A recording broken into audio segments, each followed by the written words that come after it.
আসসালামু আলাইকুম। জসিন্তা জিনিয়া স্বাগত জানাচ্ছি এনটিভির দুপুরের খবরে। ক্রাউন সিমেন্ট শিরোনাম দেখছিলেন, এবার পুরো খবর। রাজধানী বিভিন্ন স্থানে আজও বিক্ষোভে নেমেছে ব্যাটারি চালিত অটোরিকশা চালকরা। জাতীয় প্রেস ক্লাবে অবস্থান কর্মসূচি থেকে অটোরিকশা বন্ধ প্রত্যাহার সহ 12 দফা দাবি বাস্তবায়নের দাবি জানান তারা। এছাড়া মোহাম্মদপুর, যাত্রাবাড়ি সহ কয়েকটি স্থানে বিক্ষোভে রাজধানী যান চলাচল বিঘ্নিত হয়ে পড়ে, দুর্ভোগে পড়ে যাত্রীরা। নূর হোসেনকে সাথে নিয়ে হাসান মাহমুদের রিপোর্ট।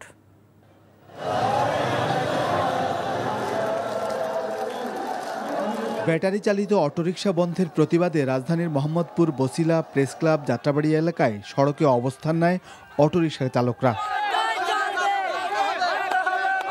বিভিন্ন এলাকা থেকে মিছিল নিয়ে জাতীয় প্রেস ক্লাবের সামনে অবস্থান নেয় বিক্ষোভকারীরা। পরে সেখানে অবস্থান কর্মসূচি পালন করে তারা। এ সময় অটোরিকশা বন্ধ না করা সহ 12 দফা দাবি বাস্তবায়নের দাবি জানায় অটোরিকশা শ্রমিকরা।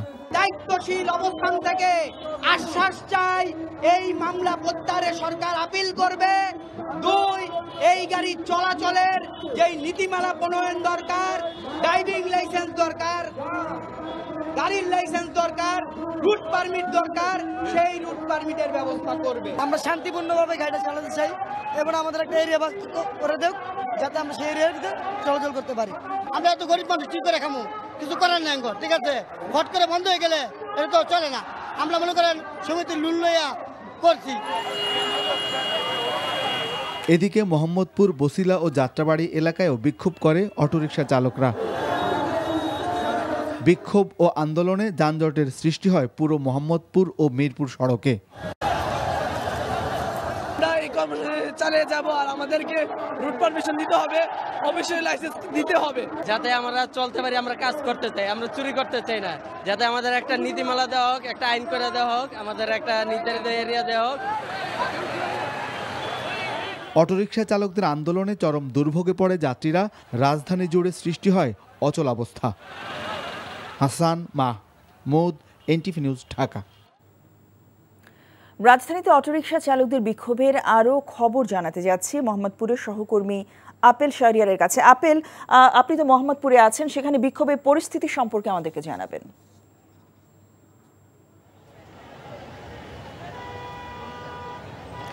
ব্যাটারি চালিত অটোরিকশা চালকরা এখনও রাজপথ ছাড়েননি।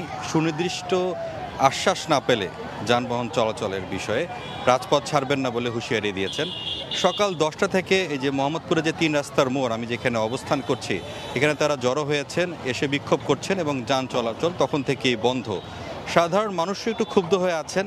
এখন দীর্ঘ সময় ধরে যান চলাচল বন্ধ থাকার কারণে যানগুলো চলাচল করতে পারছেন না। মানুষের চরম ভোগান্তির মধ্যে পড়েছেন।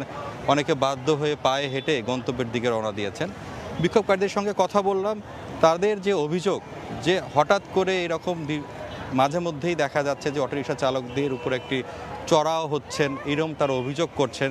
সুনির্দিষ্ট আশ্বাস তারা যেটি চাচ্ছেন যে তাহলে তাদের হাতে কেন এই সিএনজি অটোরিকশাগুলো তুলে দেওয়া হলো।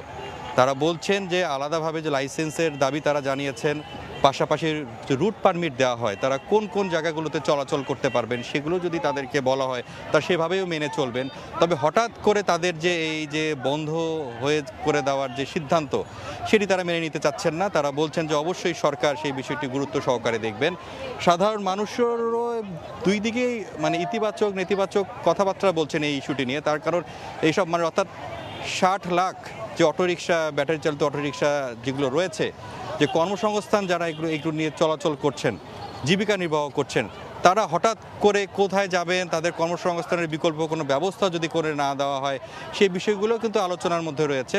তবে আজকে স্বরাষ্ট্র উপদেষ্টাও কিন্তু আশ্বাস দিয়েছেন যে তারা বিষয়টি দেখবেন, তাদের কিভাবে একটি নীতিমালার মধ্যে নিয়ে আসা যায়, তাদের সুশৃঙ্খলভাবে তারা যাতে তাদের এই পেশাটাকে তারা। তবে সব মিলে বলে রাখি যে মানুষজন আসলে বিরক্ত। তারা বলছেন যে অবশ্যই যে ঘন্টার পর ঘন্টা জনদুর্ভোগ সৃষ্টি করে দাবি আদায়টি কোনোভাবেই যুক্তিসঙ্গত নয়।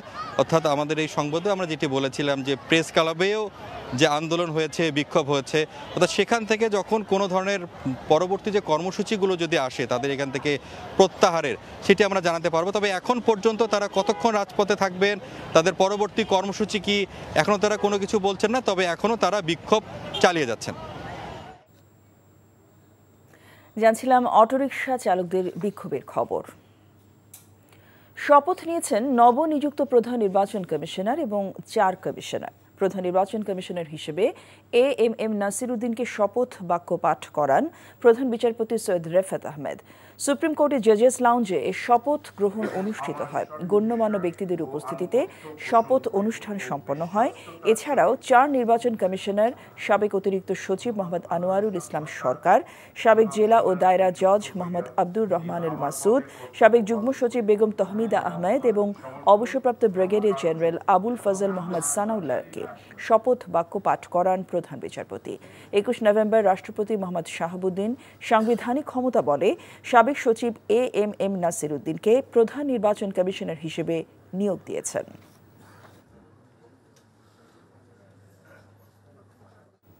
স্বৈরাচার থেকে গণতন্ত্রে ফিরতে এই সরকারকে দ্রুত প্রয়োজনীয় সংস্কার করে নির্বাচন দেওয়ার তাগিদ দিলেন বিএনপির স্থায়ী কমিটির সদস্য ডক্টর মঈন খান। বিএনপির প্রতিষ্ঠাতা শহীদ প্রেসিডেন্ট জিয়াউর রহমানের মাজার জিয়ারত শেষে তিনি কথা বলেন। মাহিদুর রহমান বিএনপি চেয়ারপারসনের উপদেষ্টা কাউন্সিলের সদস্য নির্বাচিত হওয়ায় তাকে সাথে নিয়ে শহীদ জিয়ার মাজারে ফুলেল শ্রদ্ধা জানান তারা। পরে ডক্টর মঈন বলেন, সংস্কার একটি চলমান প্রক্রিয়া, নির্বাচনের সাথে সংস্কারের কোনো সম্পর্ক নেই, তাই অহেতুক নির্বাচন দেয়া নিয়ে অহেতুক বিলম্ব করা উচিত হবে না অন্তর্বর্তীকালীন সরকারের। জরুরি সংস্কারগুলো শেষেই নির্বাচন দিতে হবে। এই সরকারকে অহেতুক কোনো বিলম্ব করলে হবে না, তাদেরকে অত্যাবশ্যক যে সংস্কার সেগুলো সম্পাদন করে অনতিবিলম্বে বাংলাদেশে একটি সুষ্ঠু নিরপেক্ষ নির্বাচন দিতে হবে এবং সেই নির্বাচনের মাধ্যমে বাংলাদেশের মানুষের অধিকার মানুষের কাছে ফিরিয়ে দিতে হবে। হাইকোর্টে কথা বলছেন প্রধান নির্বাচন কমিশনার। আমরা সরাসরি যাচ্ছি সেখানে।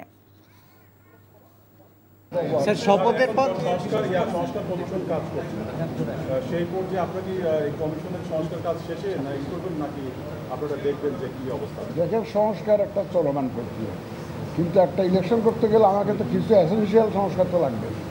ফর এক্সাম্পল একটা ধরেন, এখন নানা রকম কথা হচ্ছে, কেউ বলছে প্রপোর্শনাল রিপ্রেজেন্টেশন, কেউ বলে যে first pass the post system, আগের সিস্টেমে ইলেকশন। এটা যদি আপনার কনস্টিটিউশনে যদি এটা যদি ফয়সালা না হয়, আমরা ইলেকশনটা করবো কীভাবে? এখন ইলেকশন করতে গেলে আমার যে ইয়াঙ্গার জেনারেশন যারা ভোট দেওয়ার জন্য মুখিয়ে আছে বছরের পর বছর, তাদেরকে আমার তো ভোটার লিস্টে আনতে হবে, সুতরাং ভোটার লিস্ট করতে হবে এবং maybe there will be some reform needed here and there. এখন কোথায় কোথায় রিফর্মের দরকার হবে, ইন্টারভেনশন দরকার হবে, সেটা তো আমরা রেডিলি পাবো ইনশাল্লাহ, যেহেতু একটা রিফর্মস কমিশন কাজ করছে ইলেকশন কমিশনকে রিফর্ম করার জন্য। তাদের পরামর্শ আসুক, আমরা দেখি যে কোনটা গ্রহণযোগ্য হয়, এটা যেগুলো গ্রহণযোগ্য হবে সেগুলো বাস্তবায়ন করতে হবে আমাদের। আর দেখেন, কনস্টিটিউশন অ্যামেন্ডমেন্ট রিফর্ম কমিশন কাজ করছে, they will also have lot of suggestions about the constitution. ভাই, কনস্টিটিউশন ঠিক না করে I am a product, my team is a product of the constitution. এই কনস্টিটিউশনটা যদি ঠিক না হয় তাহলে আমাদের যাত্রা তো আমরা এলোপাতারি হয়ে যাবে। কনস্টিটিউশন রিফর্মস কমিশনটা কাজ করছে, সুতরাং এটাও শেষ হোক, সব সুপারিশগুলো আসুক। বেশি দিন তো নাই, ওনারা তো সরকার বলছে ডিসেম্বর পর্যন্ত টাইম দিয়েছে, ইটস নট ফার অ্যাওয়ে, অতি অল্প সময়। আপনারা আশ্বস্ত থাকুন, ইনশাল্লাহ আমাদের নিয়ত সহি, and we are confident inshallah we will be able to deliver. আর এবারের মতো একটা সুযোগ আগে ছিল না, কি সুযোগ জানেন আপনারা? যে সুযোগটা হচ্ছে শুধু আমরা না, রাজনৈতিক দলগুলো যারা ইলেকশন করবেন তারা 15-16 বছর ধরে বলে আসতেছেন আমরা ভোটের অধিকার চাই, আমরা অবাধে ভোট দিতে চাই। সুতরাং তাদেরকে আমরা সাথে পাবো এবং তাদের ডিমান্ডটাকে আমরা বাস্তবায়নে সহযোগিতা করবো তাদের। সুতরাং আমাদের তো এখন অসুবিধা নেই। তারাও জাতির কাছে ওয়াদাবদ্ধ। আজকে আর না, আমরা এখন খুব ধন্যবাদ।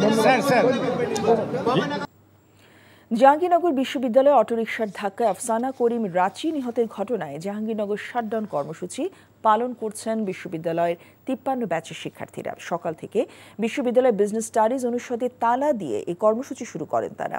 পরে সেখান থেকে একটি বিক্ষোভ মিছিল নিয়ে নতুন প্রশাসনিক ভবনে ফটকে তালা ঝুলিয়ে অবস্থান নেন শিক্ষার্থীরা। এ সময় রাচি নিহতের ঘটনায় দায়ী রিকশা চালককে দ্রুত গ্রেফতার করে দৃষ্টান্তমূলক শাস্তির দাবি জানান। পরে অবস্থানরত শিক্ষার্থীদের সঙ্গে বিশ্ববিদ্যালয়ের উপাচার্য সহ প্রশাসনের কর্মকর্তারা তাদের দাবি দাওয়া নিয়ে আলোচনা করেন। একই সাথে এই ঘটনায় তাদের 11 দফা দাবি আদায় না হলে আন্দোলন চালিয়ে যাবেন বলেও জানান শিক্ষার্থীরা। শাটডাউনে বিজনেস স্টাডিজ অনুষদ এবং 53 ব্যাচের সকল বিভাগের ক্লাস পরীক্ষা বন্ধ রয়েছে। কারখানা রেখে পালিয়ে যাওয়া ফ্যাসিস্ট এবং তাদের সহযোগীদের প্রতিষ্ঠানগুলো খুলে দিয়ে কর্মসংস্থানের বিষয়ে চেষ্টা করা হচ্ছে বলে জানান শিল্প উপদেষ্টা আদিলুর রহমান। রাজধানীতে এক অনুষ্ঠানে তিনি কথা বলেন। ভোলাতে যে গ্যাসটা পাওয়া গেছে ওটা কাজে লাগানোর চেষ্টা করছি, আর আরও গ্যাস বের করার বাপেক্সকে কাজে লাগিয়ে চেষ্টা করছি। আমরা যেই গ্যাস আমদানির কাজটাও আছে, কারখানাগুলোকে আমরা চেষ্টা করছি দেওয়ার জন্য। এতে কিন্তু যেটা ঘরে গ্যাসের সরবরাহ কমে আসবে, কারণ বাংলাদেশে তো গ্যাস অফুরন্ত আর নাই।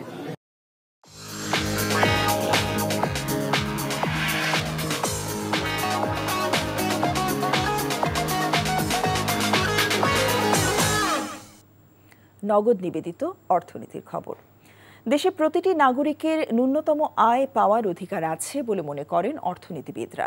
রাজধানীর একটি হোটেলে সিপিডি আয়োজিত এক সেমিনারে এসব কথা বলেন তারা। বলেন, এই ন্যায্যতা সরকারকে নিশ্চিত করতে হবে। অন্যদিকে রাজনৈতিক নেতারা বলছেন, দারিদ্র্য বিমোচনের ক্ষেত্রে সুশাসন নিশ্চিত করা জরুরি। বাংলাদেশের প্রেক্ষাপটে দারিদ্র্য বিমোচনে আর্থিক সক্ষমতা একটি বড় চ্যালেঞ্জ বলে মনে করে সিপিডি। এজন্য নির্দিষ্ট কয়েকটি সূচকের মাধ্যমে প্রকৃত দরিদ্রদের জন্য সারা দেশে সর্বজনীন ন্যূনতম আয় নিশ্চিত করা দরকার। আগামী অর্থ বছরে দারিদ্র্য সমস্যা নিরসনে এই সমীক্ষা বাস্তবায়নের তাগিদ জানিয়েছে সিপিডি। এই ছিল দুপুরের খবরে। এই খবরের ভিডিও সহ আপডেট জানতে ভিজিট করুন এনটিভি অনলাইন www.ntvbd.com। এছাড়াও এনটিভি জনপ্রিয় সব অনুষ্ঠান ও খবরের আপডেট জানতে ভিজিট করুন আমাদের ইউটিউব ভেরিফাইড ফেসবুক পেজ। 5টায় দেশের খবর দেখার আমন্ত্রণ রইল। সবাইকে ধন্যবাদ।